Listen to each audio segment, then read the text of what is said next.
இந்தியால நம்மளால oil business பண்ண முடியாதுன்னு நினைக்கிறேன். அவங்க ஆல்ரெடி 10,000 வருஷமா நிறைய ட்ரெடிஷனல் ஆயில் யூஸ் பண்றாங்க சார். என்னையா சொல்ற, லிஸ்ட் கொண்டு வந்தியா? இந்த லிஸ்டே ரொம்ப சின்னது சார். 5 வகையான எண்ணெய் தான் யூஸ் பண்றாங்க.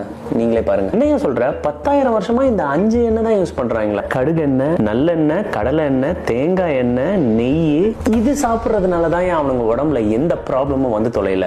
முதல்ல இருக்க நல்லெண்ணெய், அது பேரே பாரியா நல்ல எண்ணெய்னு வச்சிருக்கானுங்க. இந்த எண்ணெயை கொஞ்சம் சூடு பண்ணி அவங்க கால் முட்டியில் ஏச்சாங்க அப்படின்னா ஜாயிண்ட் பெயின், மசில் பெயின் இது எல்லாத்தையுமே எடுத்துரும். இந்த எண்ணெயை சாப்பிடுறதுனாலதான் 80 வயசு 90 வயசுலயும் பாக்குறதுக்கு இளமையா இருக்காங்க. செகண்ட் இருக்கிற கடுகு எண்ணெய், இது பிளட் சர்க்குலேஷன் இம்ப்ரூவ் பண்ணணும், டைஜஷன் ஹெல்ப் பண்ணும், ஆன்டி பாக்டீரியல், ஆன்டி ஃபங்கல் எல்லாமே இந்த எண்ணெயில இருக்கு. கிரவுண்ட்நட் ஆயில்ல மோனோசாச்சுரேட்டட் ஃபேட்ஸ் இருக்கு, வைட்டமின் ஈயும் சேர்ந்திருக்கு. இந்த எண்ணெயை சாப்பாடோட சாப்பிட்டு வந்தா உடம்புக்கு அவ்வளவு எனர்ஜி கொடுக்கும், நரம்புக்கும் மூளைக்கும் அவ்வளவு ஸ்ட்ரென்த் கொடுக்கும். இதை யூஸ் பண்ணி எவ்வளவு ஹீட்ல வேணாலும் இருக்கலாம், அந்த அளவுக்கு டெம்பரேச்சர் சஸ்டெயின் பண்ணும். இதுல இருக்க தேங்காய் எண்ணெயை தலையில தடவினா முடி வளரும், ஃபேஸ்ல தடவினா ஸ்கின் ஷைன் ஆகும், மெட்டபாலிசம் அண்ட் ஃபேட் பர்னிங்க்கு இது ஹெல்ப். அவ்வளவு ஆன்டி ஆக்சிடென்ட்ஸ் இருக்கு அதுல. கடைசியா இருக்க நெய், vitamin A, K2, D, E இந்த மாதிரி இன்னும் நிறைய விஷயங்கள் இருக்கியா நெய்யில. இந்த மாதிரி விஷயங்கள் இருக்கிறதுனால தான் இவனுங்க வேற எண்ணெயை நோக்கி போகவே இல்லை. அப்ப இந்தியன்ஸ்க்கு ஆலிவ் ஆயில், சன்ஃபிளவர் ஆயில் இந்த மாதிரி ரிஃபைன்ட் ஆயில்ஸ் எல்லாம் தேவை இல்லையா சார்? ஆல்ரெடி தங்க மாதிரி 5 ஆயில் வச்சிருக்காங்க. இவனுங்களுக்கு எதுக்கு ஆலிவ் ஆயில்? ஆலிவ் அவங்க ஊர்ல நிறைய விளையிறதுனால அதை அவனுங்க ஆயில் ஆக்கி பிராண்ட் பண்ணி எங்களுது தான் ஹெல்த்தின்னு விற்க ஆரம்பிச்சானுங்க. இவ்வளவு நாள் அவனுங்க என்ன சாப்பிட்டானுங்களோ அது எனக்கு கவலை இல்லை. இனிமேல் நம்ம ஊர்ல இருந்து ரிஃபைன் பண்ணி கொண்டு வர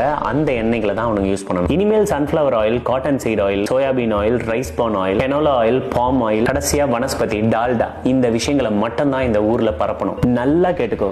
இனிமேல டிவி, ரேடியோ, சந்தை எல்லா இடத்துலயுமே போஸ்டர் ஓட்டுங்க. நெய் சாப்பிட்டீங்கன்னா ரத்தத்துல கொலஸ்ட்ரால் அதிகமாகும், சீக்கிரமா இறந்துருவீங்க. கோகனட் ஆயில் சாப்பிட்டீங்கன்னா ஹார்ட் அட்டாக் வரும். எல்லாம் சாப்பிட்டதுக்கு அப்புறம் இவங்களுக்கு அடிக்ஷன் ஆயிடும். எல்லாத்தையும் வறுத்து தின்னுவானுங்க. 30 வயசுல ஹார்ட் அட்டாக் வரும், 35 வயசுல ஃபேட்டி லிவர் வந்து செத்து போவான். இன்னும் 100 வருஷம் கழிச்சு ஃபாஸ்ட் ஃபுட் வந்துடும். பீஸா, பர்கர், ஃப்ரைஸ் இந்த மாதிரி தான் சாப்பிடுவானுங்க. சுட சுட வேகமா சாப்பிட்டு வேகமா செத்து போயிடுவானுங்க. என்ன ஒரு மனுஷனோட வாழ்க்கையில ரொம்ப முக்கியமான ஒரு பொருளியா இந்த குக்கிங் ஆயில் தான் அவனோட ஹெல்த்தியே டிசைட் பண்ணும். அவன் உடம்பு நல்லா இருக்குமா கெட்டு போகணுமான்னு முடிவு பண்றது இந்த எண்ணெய்.